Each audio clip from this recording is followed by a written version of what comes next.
Hi, my name is Esther and I'm from EVA Pro-Life Organization. So I am here to explain the topic of porn and masturbation.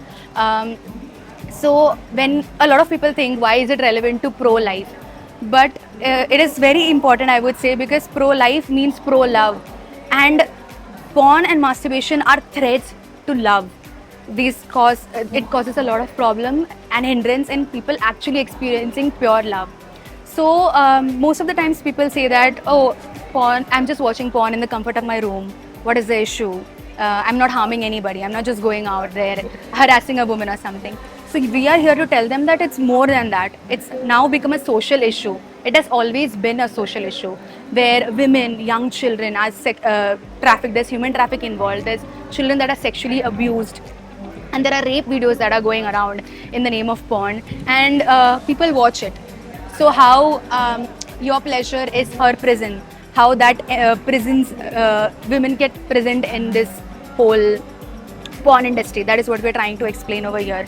And then people think that pornography is a new concept, but porn has always existed. Before it was in journals and in the form of reading, then it became visual, and now it is entering into the mainstream media, in TV shows, in shows on Netflix and all, OTT shows and all, where there are explicit scenes shown, bedroom scenes shown, a lot of nudity, and how that soft porn is then later leading people to watching more hardcore porn, and how that's an issue among the youngsters, because the normalization of this is very alarming. And then from social, then we try to tell them how it affects you personally.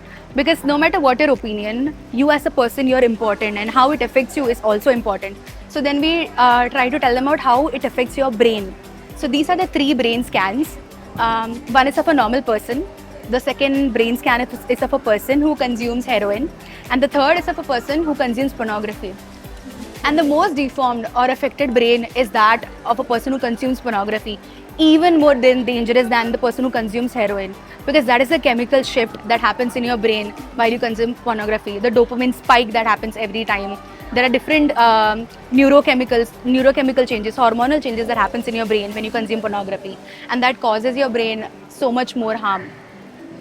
And then there's a new concept of ethical porn, where they say, oh, if we hire a videographer, if there's an actress is getting paid, if there's a director, like a film to film this pornography, it's okay. But we are here to say that there's nothing ethical about porn. It's a myth.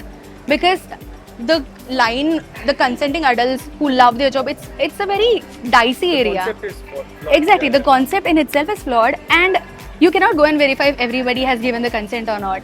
Right? The line is very blurred.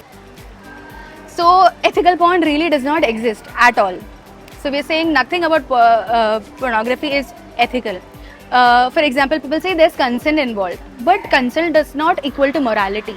Like I could go and consent with a person and say like, let's do drugs. We're consenting with each other, but that is not equal to morality.